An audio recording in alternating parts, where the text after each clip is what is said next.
are you? And why are you hunting for the key? Yo, Donkey Kong, stay away from my friend. Mirage! Don't worry, your boys got this. Stranger danger! Stranger danger! Hey! Not so fast! Ay. Hey, over here, kitty. Stand down! I won't ask a second time.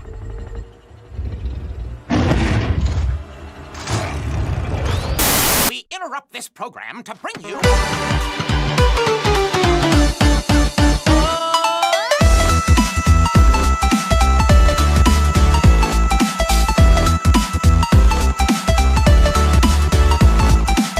All right, everybody. My name is Kevin. My name is Adam. And I'm Julie. And we are the Real Movie Guys, and welcome back to another episode of The Real Review, the series where we review and discuss all your favorite movies. On today's episode, we're going to be taking a look at Transformers: Rise of the Beasts. During the 90s, a new faction of Transformers, the Maximals, joined the Autobots as the allies in the battle for Earth. Okay, guys, another year, another Transformers movie. I've come to expect these like every year, and I'm not going to lie to you. For whatever reason, I don't know if it's just nostalgia, which I guess that's probably going to be my problem. I kind of look forward to these releases, and I'm always thoroughly disappointed every time they come out. But I will say, the last movie that we got, the Bumblebee release that came out, I actually really kind of enjoyed myself with that movie. I don't know if that's a hot take or not, whatever the case is. I saw a lot of potential for the series, because that acted as a reboot after... God knows the terrible existence of the Bayformer movies. I do like the first Transformers Michael Bay movie and tolerated the second, and then God knows what happened after that. But Bumblebee, there was like a spark there. They really showed that they were interested in like the lore of the Transformers world. Bumblebee, I think, is a really endearing character, which was kind of nice to be kind of like a more centralized story on one Transformer character and his relationship with the humans and stuff like that. Then Rise of the Beast was announced, and every kid from my generation in their early 30s went crazy because, oh my god, it's Beast Wars. For those of you who don't know, Beast Wars was the, I want to say like early 2000s, late 90s kind of iteration of the Transformers that honestly, that's kind of what I grew up on. To say I'm a true like Transformers fan probably is kind of inaccurate because I didn't actually grow up with like the Autobots and that. I grew up with the Maximals and the Decepticons, and that was my generation of Transformers. So nostalgia bait aside, they were in this movie, and you know what? They added absolutely nothing to this movie. I gotta tell you, I didn't hate this movie by any means. I thought Transformers Rise of the Beast was a good time. If anything, I think kind of the whole like Beast Wars gimmick that was thrown into this movie was just literally there to get people like me into the theater. Otherwise, it was just kind of a mediocre Transformers movie with some fun scenes that I liked, some characters I thought that had potential, but I could have honestly done without the Beast Wars. There was really no reason for it to happen. Adam, talk to me. What's going on? What'd you think? Once again, you nailed it right on the head. I'm in the same exact spot as you because, going in, I was like, oh, sweet, Beast Wars, because that was the peak of Transformers for me. I was like, right. I had all the figures and stuff. I collected it. I watched the show multiple times. Like, I was so excited to be here watching this movie. And, I really wish they just got their own film at this point. Right. It added actually nothing to the whole plot of the movie. It was literally, I think, just there to get us to see this movie. And it feels kind of terrible. I'm not going to lie to you to some extent. Yeah, I feel used. Yeah, I do. I really do. Julie, how about you, who has no interest really in Transformers, to be honest? What did you think of this one? Yeah, correct. Transformers is one of my, not a favorite franchise of mine. I have no knowledge of Beast Wars other than what you had previously told me. But I will say, when the trailer first dropped for this, I'm like, this looks cool. I was really excited to see what they would do with the Beastimals or whatever they call them. Maximals. Come on. Maximals. Come on now. We don't need to get annihilated in the comments. I'm like, these are going to be awesome. And then, as you both have said, nothing paid off with them at all. That being said, I had an okay time with it. I said, I don't really love the Transformers movies. I liked the first one, Bumblebee, and then this one. Everything else I could care less about. So I had an enjoyable time with it. I'm sure we'll go into it more. The fact that it was in the 90s, I feel like was so inconsequential other than like some music choices and the fact that they didn't have like cell phones. You know, great music choices. Yeah, I'm not I'll criticizing it, but like it didn't affect the plot though. No, the only like even the clothing, like we wear that stuff today. Right. I don't know. That's just a nitpick on my I guess part. you could say we're in kind of like a nostalgia period ourselves. Kind of like 90s stuff is starting to come back a little bit, so maybe there is some connection there. Right. The only thing that's probably honestly affected by the whole 90s period is Bumblebee. And that was let's just start off with some complaints of this movie. So this movie, the plot itself isn't actually that terrible. It's pretty much everything you've seen in a Transformers movie. I kind of akin this movie, and I think you guys would agree, it's kind of like a Saturday morning cartoon plot, right? That's kind of what it feels like. I felt like, and I kind of like that. That's kind of like comfort food for me when I watch this kind of movie. Like, oh, you know, it's just, we have this crazy thing, we have to go find it to save the world, and, you know, it's pretty much every single action plot you've seen in a Saturday morning cartoon. And it doesn't do anything more than that, which I don't know if I'm marking really against it necessarily, because again, it's Transformers. It's very easy to digest. Right, and that's good just sometimes. There. You know, and I think we need movies like that. You know, I think there is a place for those summer blockbuster popcorn kind of movies where it's just straightforward. These are the good guys. These are the bad guys. Don't overthink it. That's kind of what it is. But I have to tell you, I think a lot of the choices they made, especially with like leaving certain characters out, which I guess we're gonna kind of encroach into spoiler territory for me. Bumblebee really isn't in this movie at all. And what did you guys think of that choice? Because I think over the years, Bumblebee seems to have become kind of the mascot more so of the Transformers franchise than even Optimus Prime himself, I think, to some extent. People really do clamor for Bumblebee and his character. And to leave him out, because he's in the first half and then he's taken out pretty swiftly, and we don't see him the entire movie, then he pops up like a godlike character at the end and starts taking people out. Even a little more powerful than Optimus Prime, I would argue, towards the end of this film. What did you think of that choice, Adam? Do you think they were just trying to shake it up? Like, I just thought that was very strange. Again, this is the first of many issues I have with the plot of this movie. Right. I was thinking the same thing, because it's just so bizarre, because, you know, Bumblebee got his own movie. Right. And then all of a sudden in this one, they're like, all right, so what if we have Bumblebee, but we don't have Bumblebee? We just knock him out. No Bumblebee in this movie. None for you. Yes. So that character that people, you know, fell in love with even more because he got his own movie, get rid of him. Right, don't have him. And again, he adds a lot of the comic relief. So in parts of me kind of wonders if the Mirage character, who is played by Julie's favorite boy over there. He's not my favorite boy. I just find him to be very funny. Pete Davidson. And he actually did a good job. I was impressed with him. Yeah, this wasn't the worst Pete Davidson performance. And, you know, I'm not going to lie. When I heard some of the trailer dialogue, I super cringed a lot when I heard some of his jokes and stuff like that. That stranger danger line. Yeah, but overall, in context, I think the Mirage character actually did work pretty decently. So I wonder if they were worried like Bumblebee would steal his thunder while they're trying to cement like this new character into the franchise. Do you think maybe that was like a reason for sidelining Bumblebee? 100%. I feel like there was no need for it. I agree. I agree, especially because of, like, you know, I think towards the end there, Mirage kind of took the spotlight, and then like in the end credit scene, he kind of even took the spotlight. Like, oh, hey, you know. Yeah, hey, it's Mirage. I'm the new like go-to connection to the human characters. Right. Which we'll get to the human characters, which actually might surprise you some of my thoughts, but you know, this is a quick question because I know things have changed and maybe I'm over convoluting the Transformers live action universe. Probably. Are these connected to the like Michael Bay, Shia LaBeouf? No. So like, is it okay? Because I was gonna say like with Bumblebee dying earlier in the film, I was like, yeah, but we see him later with Shia LaBeouf. Like, he's gonna be okay. We're fine. No, they're not. So there's no connection. Okay, it's its own thing. No, all right. That's another thing. I think so. This movie is like a reboot, you know, essentially of the Transformers franchise, and we did see Optimus Prime, I think, at the end of Bumblebee for a little bit. We saw him for like a hot minute, and then the movie kind of ended. We get him in this movie, and I'm going to tell you, I don't like Optimus Prime at all in this movie. He's a dick. He's really a dick throughout the whole entire movie, and I'm sorry. I just don't see that version of Optimus Prime working. Like, I understand what they're trying to go for, like, we don't trust the humans.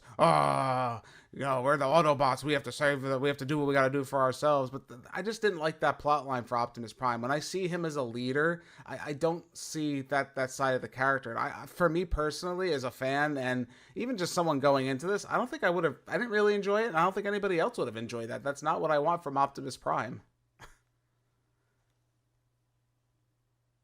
How about you, Adam? Did you like that choice? Because I was like, I don't know. I think that the issue is that with Optimus Primal in there, they're like, oh, well, we're going to have two leaders now.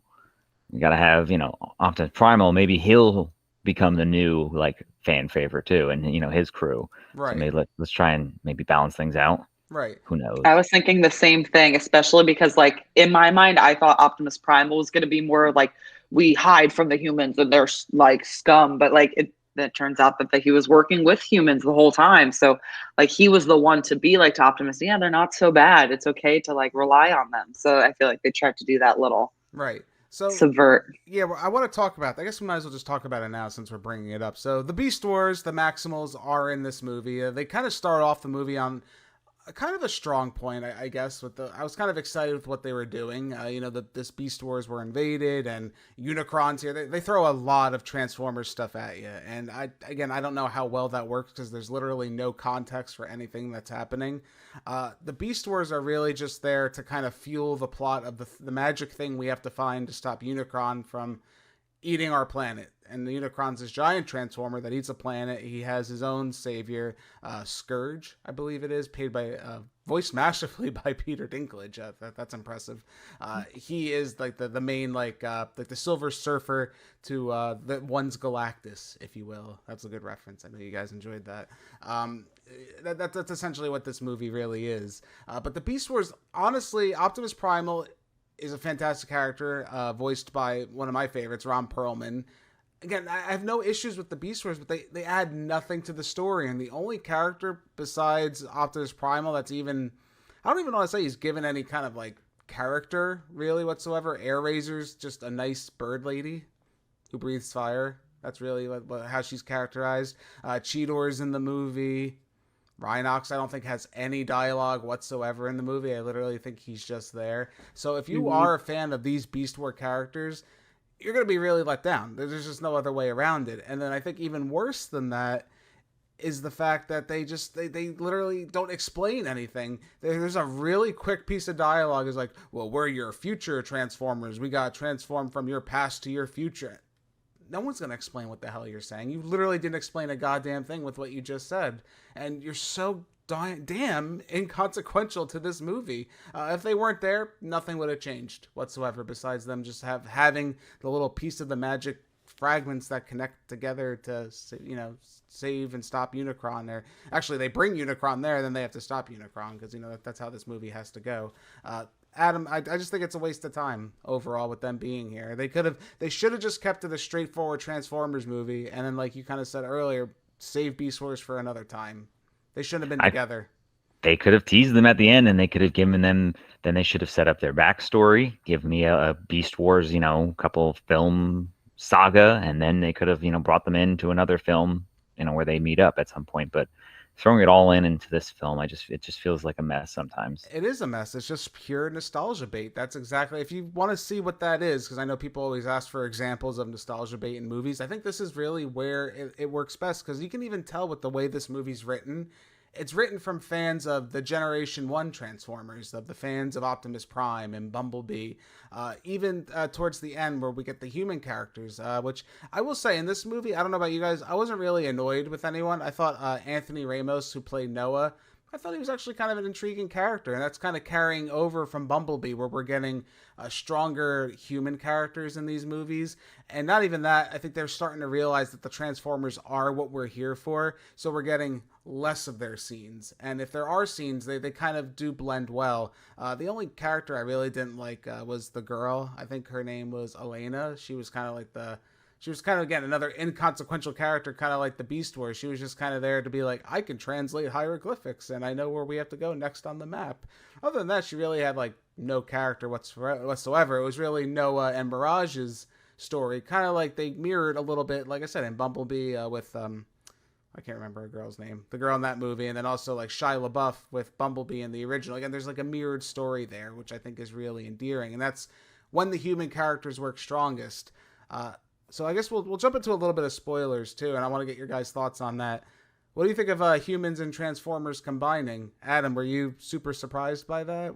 Did you not like that? Because towards the end of the movie, Noah, they want to give the human characters something to do. I think that's really like the biggest thing that this movie really wanted to achieve. So Mirage gets knocked out and he's like, "Here, Noah, take my body." And he turns into like an Iron Man suit and attaches to Noah. Thoughts, concerns? Talk to me. I mean, like I said, it just feels like so much happens in this movie. Like you could tease that at the end. I don't need to see, and then all of a sudden, it's kind of glanced over at the end there. But like, right.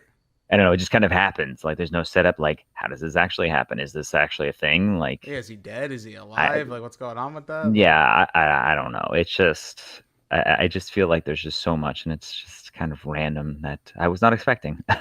No, I wasn't either. How about you, Julie? Did you like the way that they tried to include at least maybe the human character in the finale? In the action? 9 times out of 10, or 10 times out of 10 till now. I guess we'll do 9 times out of 10.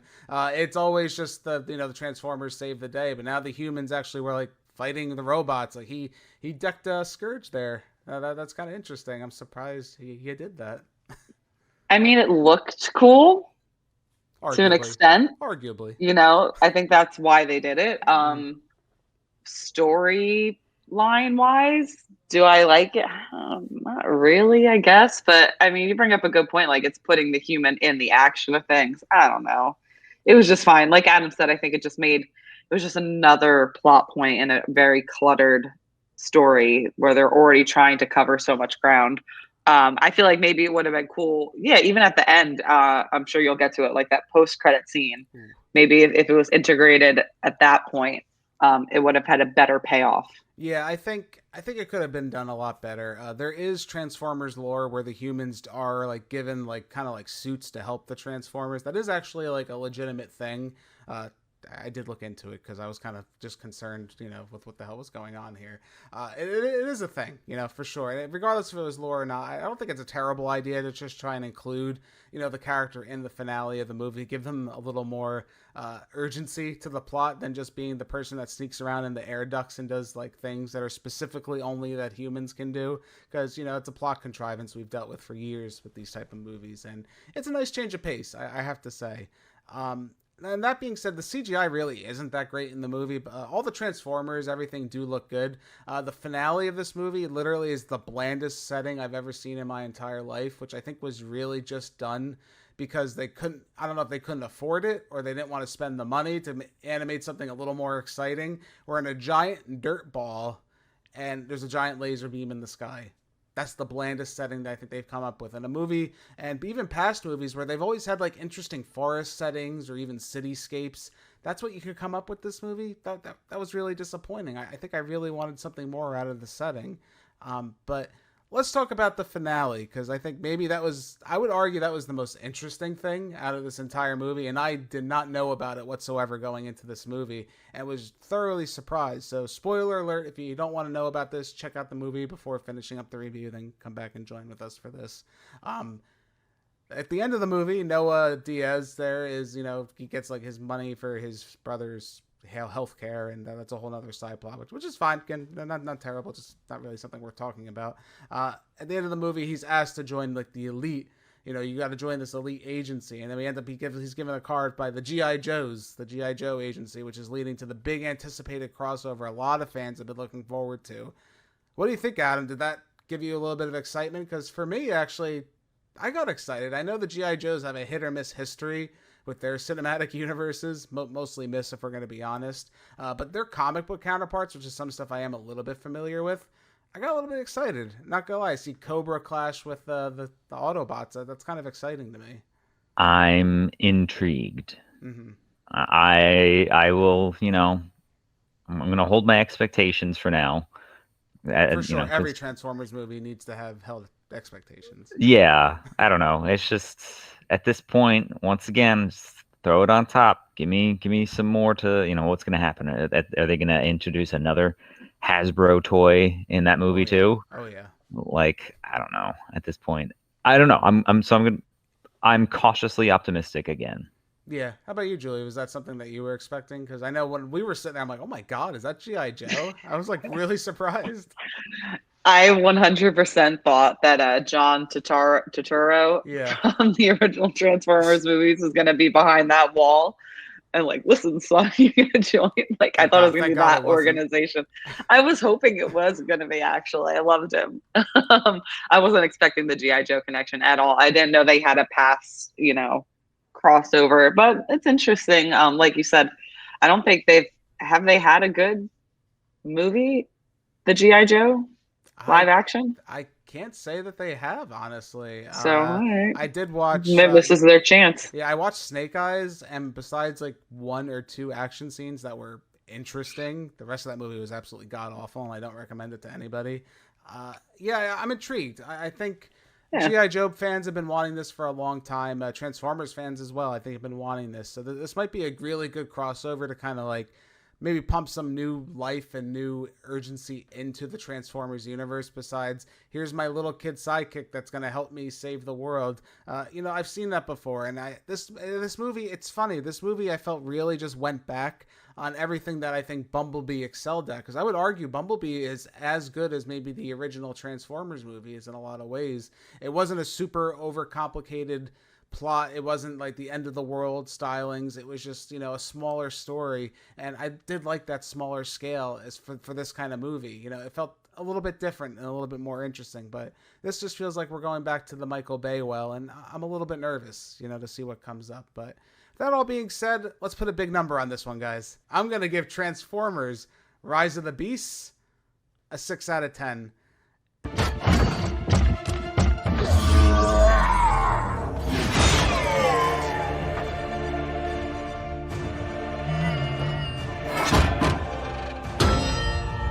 I'm tired of little things getting in my way. Me! No, Captain, my Captain. No!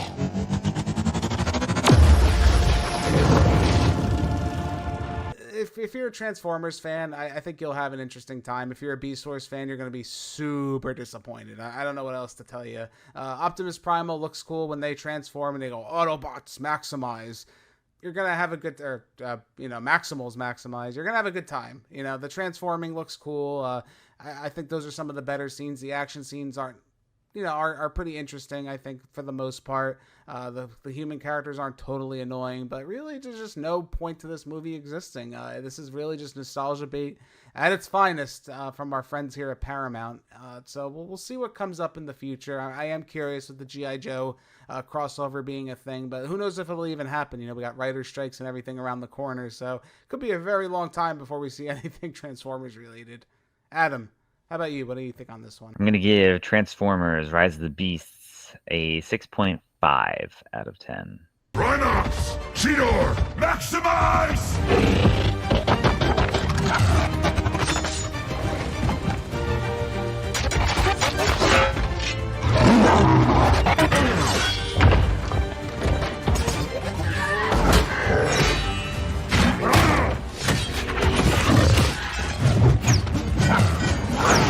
Along the same realm as you, it's disappointing, but it was still an easy movie to watch. I enjoyed seeing all of my Maximals. It was great to see who was on there. Right. I enjoyed that, and I enjoyed the the fight scenes, and it's always cool seeing Transformers on the big screen. So yeah. I didn't hate my entire time with this movie. No, and I will say, if something we didn't talk about, this movie did move at a relatively fast pace, I think, for me. That's as true. Well. It really did. Again, Saturday morning cartoon. If you're going to compare it to something, it didn't really miss a beat. It's like, here's a little bit of information, even to the detriment of its plot. We're just going to move right along. Transformer, Beast, Maximals, we're from the future, past, whatever it is.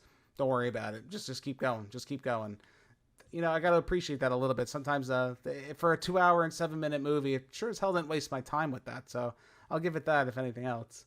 Julie, how about you? What do you think on this one? I'm going to give Transformers Rise of the Beast a 6 out of 10 as well. What are you? Some sort of possessed car or something? Nah, that's not real, man. I'm an alien. Like E.T.? E.T.? The little ugly guy in the basket? Look at this face. The name's Mirage. Come on. Give me a little tap.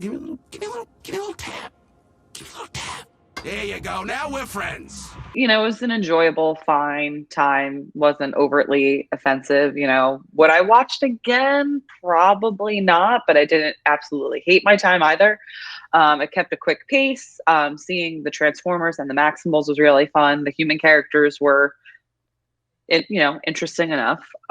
So it was good. It gives, a little bit of hope to the continuation of the Transformers franchise. Yeah, again, I think younger kids will have a decent enough time with it, seeing their favorite Transformer toys on the big screen and wanting to buy them in real life. I think it's going to satisfy the itch of ultimately what Transformers has always been about, selling toys. I think it's going to have that effect on people and young kids, adults likewise too. I think the fans won't be shaken by it, but if you're interested, it's worth a good time. Just give it a shot. Again, if you're a Beast Wars fan though, please, I really can't stress this. Just have no expectations. Really, you got to make sure you have absolutely none. But again, thank you guys all so much for joining us for this episode of The Real Review. My name's Kevin. That's Adam and Julie. We are The Real Movie Guys. Real guys, real movies, real thoughts. We'll catch you next time. If you guys like what you've seen here today, consider giving this video a like and leaving your thoughts in the comments below. If you want to stay up to date with everything Real Movie Guys related, make sure to hit that subscribe button and check us out on Instagram, Twitter, and Facebook.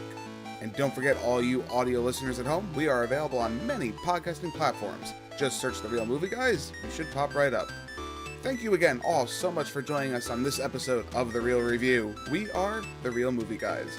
Real guys, real movies, real thoughts. Catch you next time.